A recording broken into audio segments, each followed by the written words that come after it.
Hey YouTube, what's up, buddy? It's Cam 3XL, and what I have here is another addition to the library. A couple of you guys have picked up pieces of this series. The Sam's Club is selling them where we are here, and there's a survival wisdom and know-how. There's a country life wisdom and know-how. There's a gardening wisdom and know-how. And I got this a little while ago. Just building up the library of information, good stuff to use.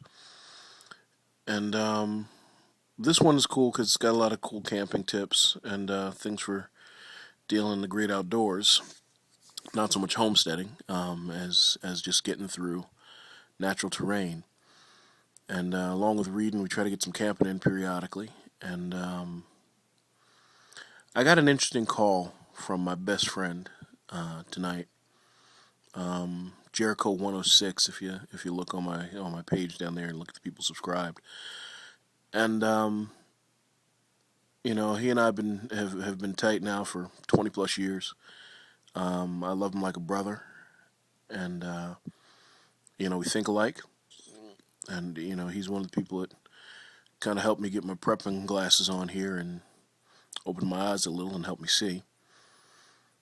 So when he called me and told me that he was taking the family camping, it wasn't a big deal. It was completely natural, something he's been doing for years. And I was just happy for him and the fam. They were getting some good time out together, and all was well. But he called me tonight to say that camping trip got cut short, and it got cut short based on based on a threat and a discomfort that he felt that I know I intentionally haven't spoken about a lot here on YouTube, but I know there've been one or two other videos out there about it, and I trust some of you guys to participate in this conversation and not just give some feel good comments, but really let me know what you think about some of this. You haven't seen my face on camera because I'm usually holding the camera myself, and I do this with an iPhone. I don't have a tripod or anything, so I've just developed the habit of finding something else to shoot, finding something else to be the focus of the shot. But the other reason is to just kind of keep it neutral and keep it about the ideas. But you've seen pictures of my family. I'm an African American, and in this world of prepping and survival and outdoorsmanship, that's not always that common.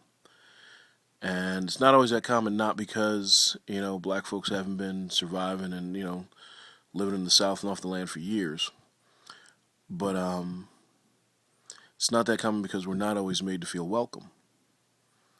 And while Jericho and his wife and his 7 and 9 year old kids were out in the woods out there in Oregon, the campsite next to them on their second day was occupied by a group of white supremacists who were apparently taking their buddy out for some sort of initiation ceremony for the weekend. And up front, we'll be clear. Nothing really foul happened. They were silent and cordial to each other. The first night, no big deal. He didn't say anything to them. They didn't say anything to him. Everybody just kind of went their way. In the morning, 3 or 4 of the guys were over at the latrine, and all wearing their white power T-shirts. And one guy had the old one on. If I knew it was going to be this much trouble, I'd pick my own damn cotton shirt. And they had a pretty tense moment there in the bathroom where he decided to roll on. And he's always prepared. Um, you know, we call it the American Express status. He never leaves home without it. And the fact that he felt like he had to sleep with it cocked and locked and nearby, was just a bit too much stress for a family vacation.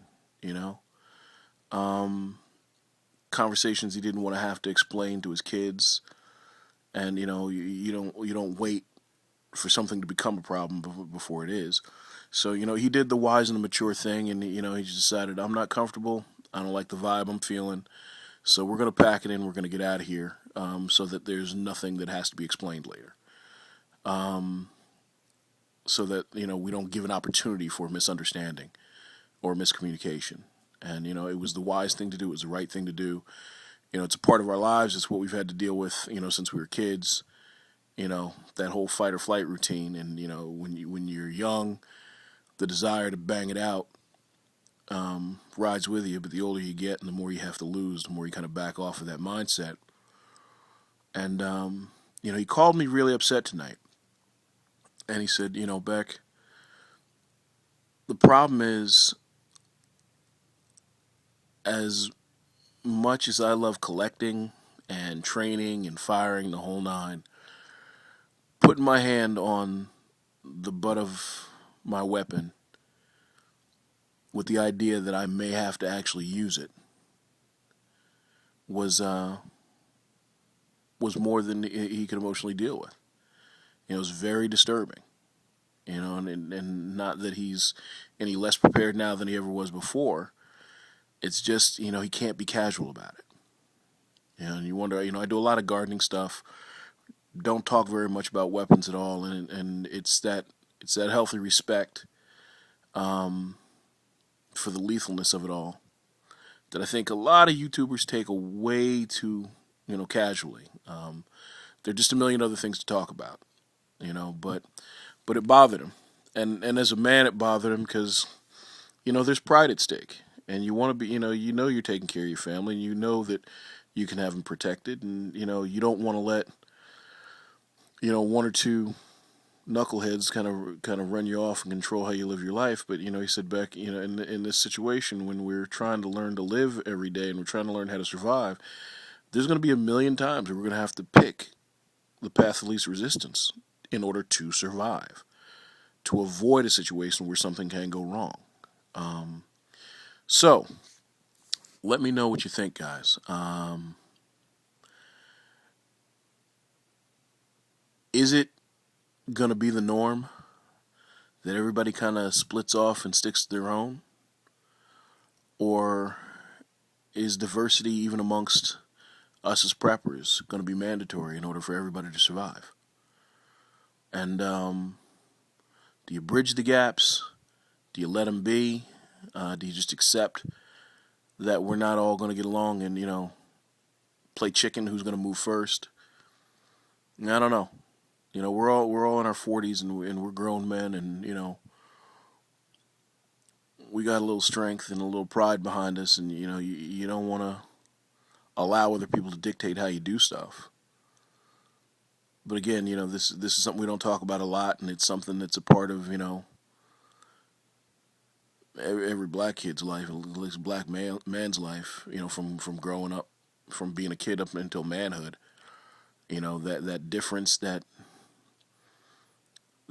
truth that not everybody's going to like you, that people are going to decide how they feel about you just because of the color of your skin. Um, Not everybody does it. Most people don't even do it. But enough do that you can't really escape it. And how you deal with that needs to change. I don't know. I guess I'm a little conflicted about it as well, and as I know he was. And Jericho, I'm just a shout out, bro. I love you, and I got your back. And if it's ever if it's ever us against whoever, they got hell on their hands to deal with if it's you and I. But we got to protect the kids and protect our wives, and not have any unnecessarily stupid stuff going on. So YouTube, sound off for me. Chime in. I don't know whether I'm making any sense tonight or not, but it'd be nice to hear what the community thinks. All right, Camp 3XL out.